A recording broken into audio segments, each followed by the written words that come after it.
understand the economy, you have to understand human nature. This podcast is powered by Acast. How are you doing there? It is time for the podcast, and what a week we have just seen. What a week we're about to involve ourselves in. And then next week, John, the week after next is the big one. Your friend is inaugurated as the King of America. I believe the tickets for the inauguration are they're sold out. They're like a Dave McWilliams live podcast. they are so hen's teeth. Yeah. Hen's teeth. But yes. Now, what I want to do is I want to talk today, John. We're going to do two podcasts. This is going to be part one, then going to be part two. And it's going to be about just when you think you are at your most strong is when you are at your weakest. And the reason I want to do this is right now, what I'm seeing is Donald Trump, for example, but this is just an example, right? Is basically asking everybody to kiss the ring, that he is the God, right? And he is the king. But very, very soon, as in 3 weeks' time, he will go from being the king in waiting to merely the president. Yeah. Right? And the president is a much harder job. So at the moment... He's going to have to do a bit of work. Well, he's going to compromise. He's going to have to run the place. Also, all the things that don't go right are going to come back on him. At the moment, for example, he can blame the Californian fires on somebody else. At the moment, he can blame immigration on somebody else. At the moment, if there's a shooting in America, he blames somebody else, right? The minute he's president, it all comes back on him. Be damn sure that he will blame. But my point is that what I want to do is I want to talk to you about this notion. The next two podcasts are going to be devoted to this strange economic idea called risk. Assessing risk, quantifying risk, understanding risk, and understanding the difference between what looks good on the outside and what's actually fragile on the inside.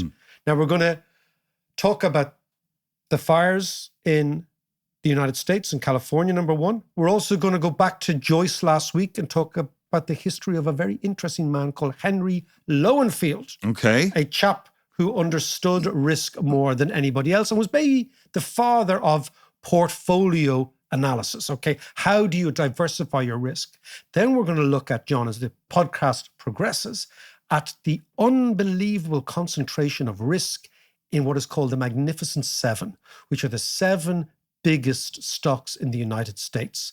And what we're going to make the case for is that the very strength that those companies are exuding, which is the very strength that is emboldening lots of our friends in the United States, may well be a source of weakness and fragility. Because the question is, and we haven't asked it for a long time in the podcast, but I think it's fair to do it in the very first weeks of 2025, is there a bubble in American financial markets?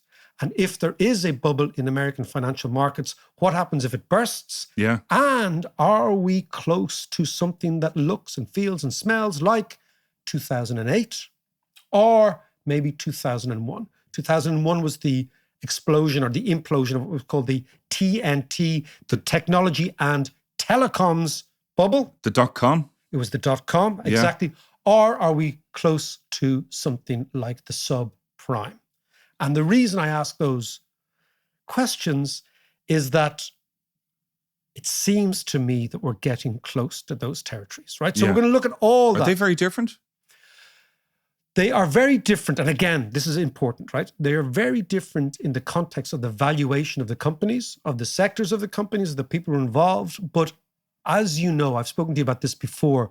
One of the reasons years ago that I thought the Irish economy and the Irish housing market was a bubble was not so much the valuations and the rate of interest and the return. It was actually the psychology. So diagnosing a bubble in a society is much more like a psychiatric diagnosis than a mathematical set of equations, right? Yeah. And the reason is the following. When economists see a price, they see a number. Yeah. When people see a price, real people, they get a feeling. Yes. And it's the feeling. So the question is the United States in bubble territory? is it being captured by bubble thinking? If it is, are the Magnificent Seven a problem? If they are a problem, what does it say about the likely progression of the American economy? Because right at the moment, John, the number one tailwind behind all the MAGA thinking and actions and shapes they're throwing all around the world is this notion that the United States is uniquely strong, uniquely different, and the economy is unbelievably unassailable. Yeah. What I'm saying is the credit cycle puts manners on everyone. So this is all about the credit cycle. As we've often said before, history repeats itself. All the time. Exactly. And we're going to start with history but we start with California now, right? Well, let's just talk about tailwinds in California, because it is the tailwinds that are whipping up. Oh, I see what you did there. And, it's interesting because I kind of know that area a little bit, because I spent a little bit of time over there many years ago. Just south of Malibu, isn't it? Malibu and Pacific Palisades and all that kind of stuff. And it is shocking. Like, it's really shocking that, was it Hollywood Boulevard is now dust. Yeah. Ashes and dust. But it's incredible how much, it's essentially half the size of London that has been burned. Yeah. But it was in the post. It was in the post, like the other big risk that's in the post in California, which is the San Andreas Fault, which hasn't kicked off in many years and is overdue. So it's not the safest place to live. No, it's not the safest place to live. And what I want to focus on is the long-term financial consequence of what happened in California. Yeah. What is very, very clear is a week before the inauguration of the least climate-sensitive president the Americans have ever had, that climate change matters. Yeah. That's number one.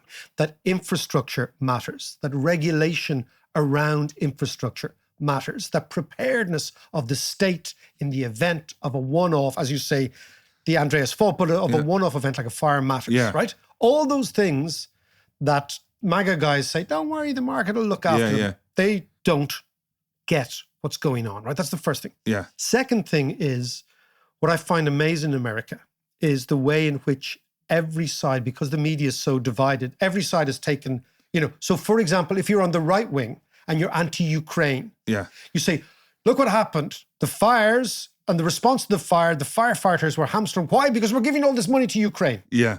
Or if you're on the left, it's like, why did this happen? Because we're giving all this money to Israel, right? I don't know if you've noticed it. So everybody, and of course, it was a homeless guy who started it. Everybody in America is... And there was no water in the hydrants and all that kind of stuff. Although there was. Yeah, well, I mean, these are the things. But, as Trump said back in his last stint as president, what you need to do is you need to rake the forests, rake under the trees. Remember he said that to the Finland? I can't be arsed, right? I remember these things. Let's talk about the financial consequence, which is the impact on the insurance industry. So insurance is an unbelievably fragile industry. And of course, when you concentrate all your risk in one area, you end up having potential Armageddon in insurance. So if you think of the way, for example, insurance, we teach insurance, let's say, for example, in university, you say, okay, every house is worth, we'll just think 100,000 euros. Yeah. And there's 100 people who are insured, and each of those 100 people pays a premium of 1,000 euros. Yeah. So you have 100,000 in the kitty. And there is a probability that 1% of all these houses will be burnt by fire. And that probability is basically the average of what has happened in the past. Sure. So you work all this out and you say, okay, well, the outcome is, yes, indeed, in 2025, one house was burnt in a fire. We had 100 grand in the kitty. The premium stayed the same. We were able to insure that. So that's the basic model of insurance is basically, what is the probability of an accident? What is the premium you need to raise to cover the probability of that accident, which is a function of the cost of renovation divided by the amount of people insured, which is why the holy grail of insurance is to get more and more and more people insuring themselves. So then what you're doing is you're actually increasing the buffer for the insurance company. Now, of course, insurance is very, very vogue in the United States now after the murder of the head of that health insurance company. Yes, yeah, so of insurance course. is a massive thing everywhere, but particularly in the United States, right? The problem with that 1% accident multiplied by the premium is that on average that might be right. But natural disasters tend to happen in clusters. This is the difference. And there tends to be contagion. So what happens is, in the event of a fire, it's not one house that burns, but as you said, many thousands of houses that burn. Now, all those homes need to be rebuilt, which means the insurance company needs to pay out. Now, the insurance company usually doesn't have this buffer, right? So what does the insurance company do in the future to make sure that it doesn't go bankrupt? It either raises premiums or it reinsures itself with even a bigger insurer, okay? The reinsurance industry being the insurers of the insurers, okay? So that's always the thing. Lloyd's of London and those all that sort of stuff, right? And then Lloyd's of London is a very interesting example because Lloyd's of London was an open-ended reinsurance company, which meant that the investors in Lloyd's of London, which used to be called the names, right? That was the thing. Were on the hook for an event if the... Personally, that's why loads of very rich people in London lost their shirts in the early 90s. In fact, one of the greatest opportunity to buy property ever in the UK was to find out who was a Lloyd's name, ring them up and buy them off them. They had no money, right? Take it from me. Take it from me, right? Did you do that? Well, look, you're a tricky fucker I am, right? Okay, so, but let's go back to California. In California, there is an insurance regulator because California is a democratic left-wing state. Yep. And they were trying to put manners on the insurance industry. So they were trying to, in the same way as we have here in a way, the regulator of insurance needs to sanction the increase in premiums, which means that the companies can't automatically increase their premiums, right? Number one. Number two, on the reinsurance side, if you have an event like this, the cost of reinsurance is enormous. Why? Because basically what you have is you've got a black hole. Because nobody knows what the actual cost is going to be. So the insurance companies in America and California are now bust. This is what they call counterparty risk. They are now technically bust. And what's the implication of that then? It's massive, right? Because if you look at what happened, for example, John, in the financial crisis in 2008, which we'll go on to in a minute, one of the major problems in the financial crisis in 2008 was nobody knew where the bottom was. And by that, I mean nobody knew what the actual exposure that the banks had to all the terrible assets on their balance sheet that they had bought at par and now had to sell at massive discounts. Yeah. Same kind of thing with insurance. It's going to be very, very hard to put an actual figure on exactly how much the Californian insurance companies are going to have to pay. If an insurance company goes bust, it is curtains for a whole group of other associated financial industries. Why? Because the insurance companies are one of the biggest buyers of financial assets. Right. So, for example, if you, John Davis, pays me €1,000 for your annual insurance in the event of an accident. Yeah. And I'd let's say say that I'm being overcharged. That would be an overcharge. You'd be always overcharged. But let's say, for example, you say, you know what, Macker, I'd like you to insure my mortgage. It's a good example, right? So your mortgage is a 30-year risk. So basically, your mortgage, and we're going to talk about this later on in the podcast, about the idea of how much time do you actually buy when you're buying a company. Yeah. But let's say, you say it's a 30-year risk. So I've got to, in effect, try and buy an asset that has a 30-year yield. So if you give me $1,000 today, there's no point in me in buying an asset to cover your default risk that is 1 year. I need to buy an asset that gives me a 30-year stream of income, so therefore I can cover the 30 years that I am actually telling you I'm going to insure you over those 30 years. So what would I buy? I'd buy typically government bonds. Yeah, the 30-year bonds. Right, okay, right. So basically what you get, the money comes into the insurance company. They run the metrics to say, the chances of paying out for this guy are very low. Yeah. But in order to cover that, we need to cover our assets. So we need to buy an asset, whether it's a stock or whether it's a bond or what happened, that has a long-term maturity. Yeah. That has a long sense of a long shelf life. What are we going to buy? Well, we'll buy a bit of this, bit of that. Okay. But the point is, insurance companies are net buyers of assets. When you get a bankruptcy insurance, that's all over. Yeah. Right? Yeah. So what's going to happen now, I think, is that the first iteration of this Californian crisis will be the premiums everywhere else in America are going to go up, but not in California. Now, everybody else in America is going to get pissed off about that because the risk is concentrated in California. Sorry, can I just stop you there? So you're saying that in California, they have a cap Yeah. on the premiums? They have a cap on premiums, and the reason they have is that over many, many years, they have had problems with the insurance industry scalping people. But that's very un-American in many ways. We see California is very un-American in many ways. So yeah, I suppose, yeah. California is this strange hybrid of Silicon Valley freewheeling capitalism Yeah. attached onto an aspiration that is very European. It's very democratic. It's very left of center. Yeah. So, for example, you hear huge problems in California about NIMBYism, which is a very European idea. You can't build here. There's lots and lots of regulation in California, all that sort of stuff, right? So what you have is a bizarre situation where probably it's fair to say left of center democratic politicians thought to themselves, there's never going to be any downside about going against the insurance industry, which is, as you saw from that Luigi Mangione case, there's a massive, massive dislike, distrust, hatred of insurance in America. Yeah. So you never, ever lose any votes for going against insurance companies. So by going against insurance companies, you come out to the regulator and say, look, I've got these guys. They can't increase premium. The problem is that's when you go bust. And what's going to happen now is American insurance companies are going to go bust. That is a massive, massive deal for the United States because insurance is the backbone of a society that doesn't have a welfare state. Yeah. So we have a welfare state. The welfare state operates as our own social insurance.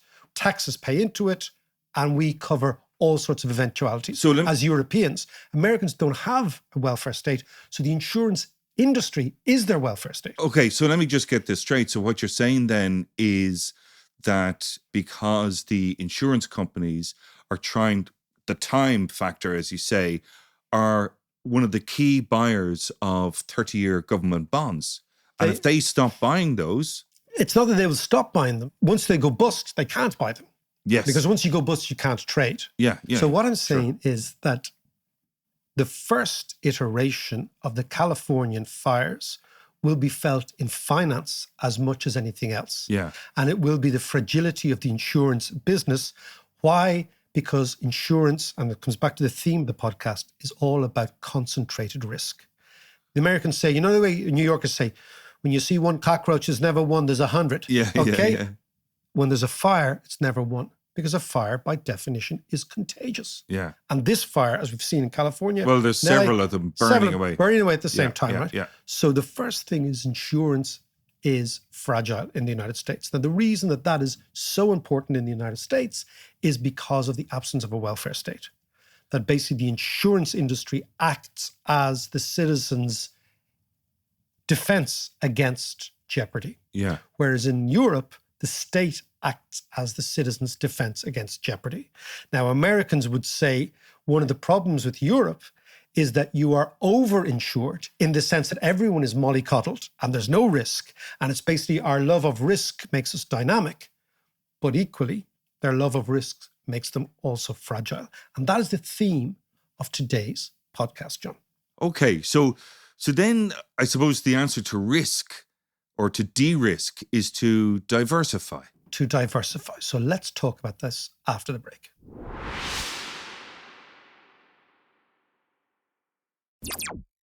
Okay, Mark, so currently, at the moment, California is on fire and the insurance companies are in trouble. Or underwater. Or underwater. I see what you did there. There you go. Listen, it's called broadcasting, John. So we're talking about risk.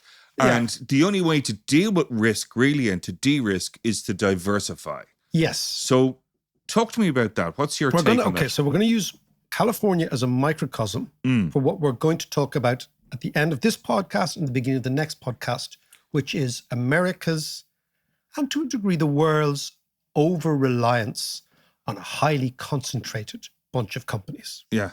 But in order to actually give us a little bit of historical and theatrical backdrop, I'm going to talk to you about a gentleman called Henry Loenfield. Okay. So Henry Loenfield, and remember we talked about Joyce last week, right? Yes. So remember we were talking about newspapers and the culture of the fin de siècle, as the French would call it, or the beginning of the 20th century, which I happen to believe is probably the most interesting part of history, socially, economically, technologically, innovatively, etc. Sure. That period, 1900 It was to such a major 1913. transformation in so many areas. Yeah. And a great player in this was a guy called Henry Loenfield. Now, he is much, not ignored, he's just forgotten about. Yeah. But the reason he is interesting is, number one, he was an unbelievably brilliant assessor of risk and concentration of risk. And he was an unbelievably brilliant opportunist. So he made his fortune. He was born in Poland, but emigrated to England. He made his fortune, first off, in the late 1890s. There was a massive, and into the early 20th century. Do you remember the Salvation Army? Yes. So the Salvation Army was a massive English movement of temperance and Christianity together, right? So non-boozing, which led, of course, in the United States to prohibition, and Christianity. The temperance movement was huge in the UK, not just amongst Christians, but also in all sorts of social and political reformers who saw alcohol as basically the drug that was destroying the working classes. So left-wingers, right-wingers, moralists, evangelicals, political scientists were all temperate. They were all into no booze. Yeah. Loenfield understood this, and he set up the very first non-alcoholic craft beer industry, Fulham. Did he? That's where he made his money. Did Number he? one, yeah. I mean, talk about being ahead of the game. He was incredibly ahead of the game. We're going to get to his idea of a portfolio theory in a minute, but I just want to give you a flavour of the geezer, right? Yeah. Sets up this beer called the Kops Brewery, Britain's first producer of non-alcoholic beer in Fulham. The name Kops comes from hops. Because his first language was Polish and Russian, he couldn't pronounce H, which is true. Right. Because, for example, Gitler is Hitler in Russian. Right. They do G's or G's. So he was trying to think of hops, but he called it Kops, right? Okay, so that's the Nobody corrected it. Nobody corrected it. Made a fortune. Then... I wonder what it was like, actually. Fascinating. I presume it was like, you know... Heineken 0. Heineken 0.0, yeah. But it was kind of craft beer and he'd advertised the whole thing really, really well. Then, of course, what does he buy? Remember we talked about Joyce last week? Yeah. And the explosion of pianos and town hall musicals. This was a massive, massive theatrical movement in the late 19th, early 20th century. What does he set up? The Apollo Theatre in Shaftesbury Avenue. Okay. With the money he made in non-alcoholic booze, which he served to the more risky members of the temperance movement who wanted to be seen to be having a gargle. Yeah. But they were Christians or they were temperate, so they didn't have it right. Number one. Morally, it was okay. Morally, it was kosher. It's like you and me having the Guinness 0.0 in Arthur's. I never do. I do. It's not bad. Particularly now in January, it's not bad, right? Yeah. So we're in a damp January. In our slightly damp January, it's not dry, it's slightly damp January, we will genuflect to our friend who had the first non-alcoholic beer. Yeah. Second off, he realizes that the middle classes at the time were going to entertainment. And that entertainment was theatres, but sort of vaudeville theatres, musicals, that sort of idea. Well, London was a centre for all of that at the time. And he uses the money to set up the Apollo Theatre in Shaftesbury Avenue, which is still going now, one of the centres of British Beautiful theatre. Beautiful theatre. Yeah. 800-900 seat capacity. We should do a gig there. We should. Do a gig there. Do a gig there. Yeah, anybody up for us doing a gig? Anyway, but back to our friend Loenfield. But he sells that to, why? Because like Joyce, he figured out that the cinema would destroy the dance hall, the musical, and he was right. Right, okay. So he sells this because he's always looking at trends. And then the next trend he's into, 1909, this is what I wanted. He wrote a book called Investment and Exact Science. And this is what I want to talk to you about. Okay. It's the same individual. Yeah. So... busy boy. Very, very busy boy.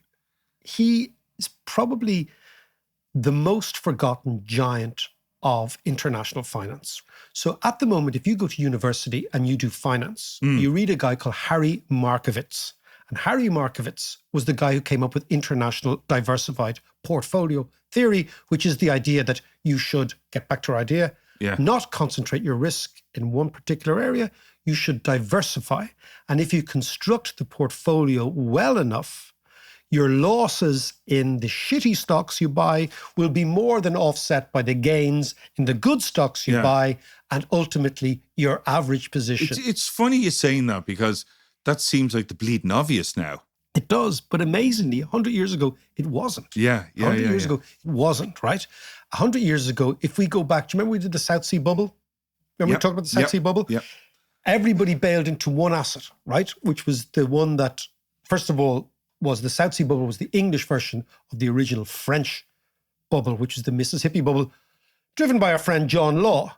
And John Law, and we'll come back to John Law in a minute, because John Law basically promised everybody this new thing called the colonies will generate so much money, you don't have to worry about it, everybody bailed. Yeah. So the reason that diversification emerges at the end of the 19th century, the beginning of the 20th century, was, as I said last week, the middle classes were beginning to buy assets. They were beginning to save. And the banks were beginning to actually offer vehicles for saving. And a huge amount of these vehicles for savings were bonds. And these bonds were issued all over the world. Okay. So for example, the Suez Canal, entirely privately funded. The Argentinian Railway, entirely privately funded. Yeah.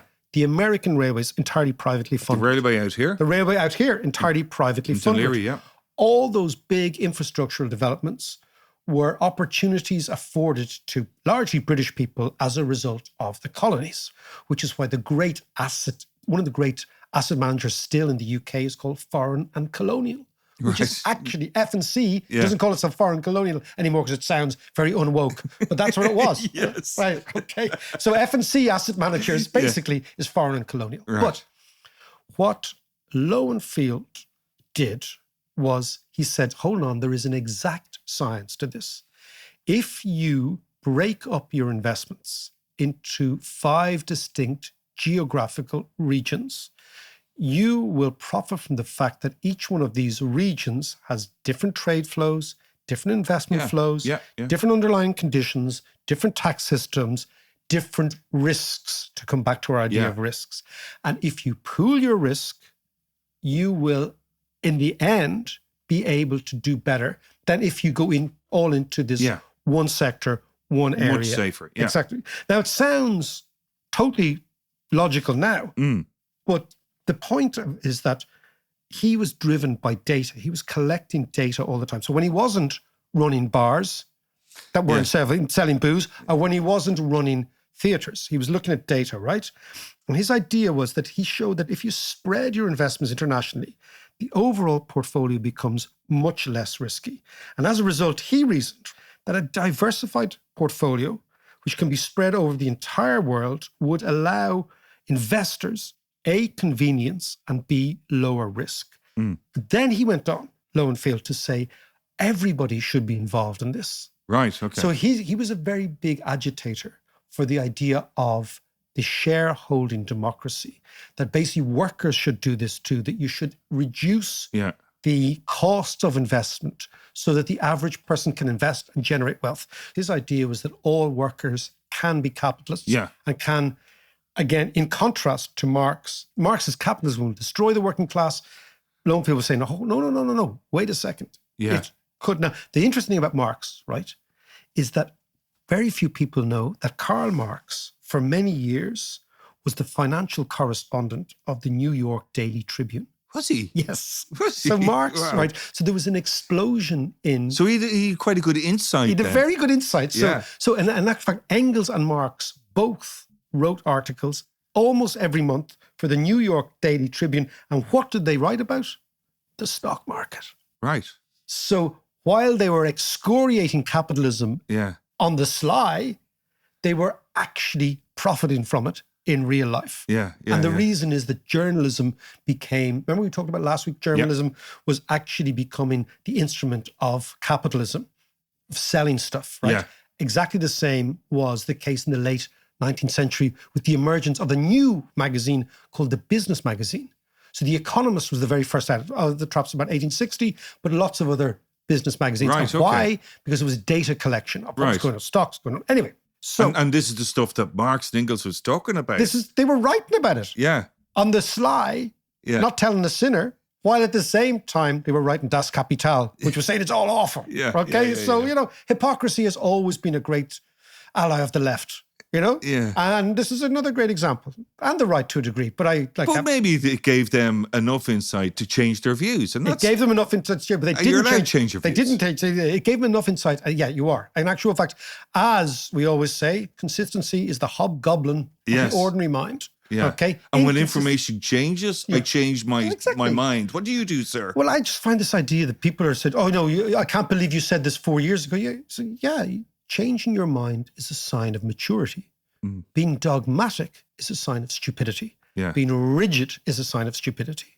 So our friend Loenfield, speaking of changing your mind, one of the great mind changers of history was George Bernard Shaw, who didn't like our mate Loenfield, and he warned everybody against him. Because he took the alcohol out of the beer. Actually, Shaw never drank. Did he not? Shaw Okay, never right. drank. Shaw was, again, a Fabian, part of this idea. Didn't know that. Shaw never drank. He also weighed himself every day. And if he went above 10 stone, he went on a diet. Shaw was obsessed. He wouldn't survive in this podcast. Jesus. Yeah, he was a total aesthete. Shaw was Right. obsessed by his public image. He never drank, which maybe is why he was so unbelievably prolific, right? Yeah. He was a vegetarian, right? A Yeah, vegetarian yeah. well before his time, and a Fabian socialist.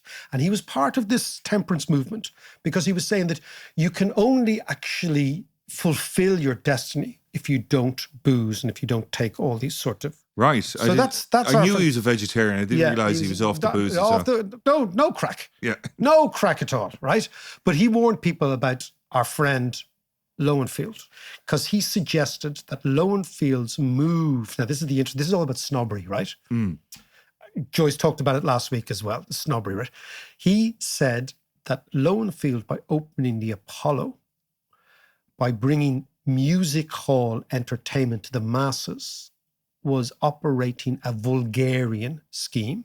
It was making art vulgar. And the lower middle classes would then get notions about themselves. And ultimately, this was against the creative genius of people like our friend Shaw. Jesus. He was just a snob. Yeah. He was the Gareth Fitzgerald of the time, right?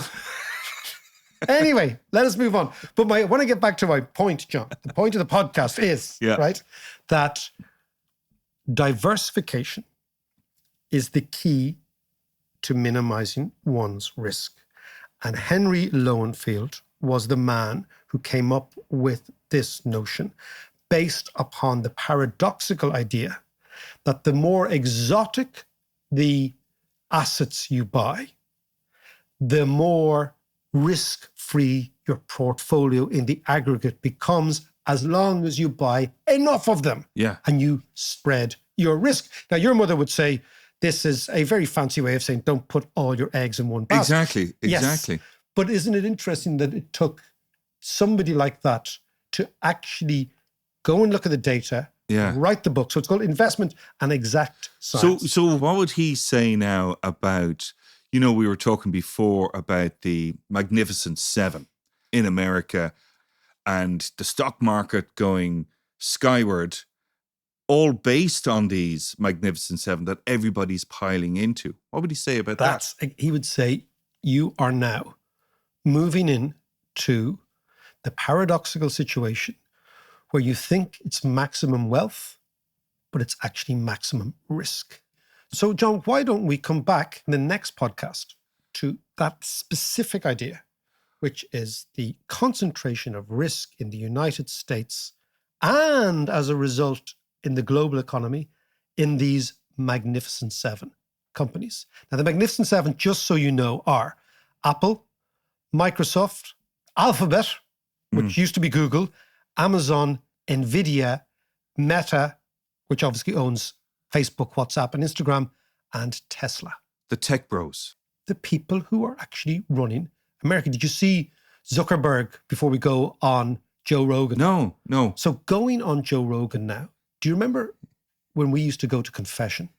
Yes. right? Yeah. On a Saturday. Well, When kind we of. were kids, we were sent on. John and I were on the altar boys football team. Okay, so we were sent down on Saturday morning to go to confession, and you'd go to confession with Father Moore. Remember in Yes. Monkstown, and he would absolve you of your sins and bring you back into the Catholic fold, right? Yeah. Joe Rogan has become the confessional for tech bros, right? Have you not seen them, right? So basically, people like Zuckerberg, who were all woke about 2 years ago, Yeah. are getting all t-shirted up, and I love his chains. Have you noticed his kind of hip hop look? That's because he's getting really into MMA and stuff. You know? MMA and what have you. But so Zuckerberg, so basically Joe Rogan is like the priest. He's like the high priest of America. Yeah. And he's absolving all the previously woke bros of their woke indiscretions. Yeah. And he's bringing them into the MAGA brotocracy, right?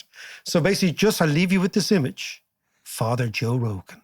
The confessional for tech bros to make you clean, virtuous, and washed and dressed for your date with Donald Trump, which is what it's all about. We'll talk to you about concentration, diversity, and risk on Thursday.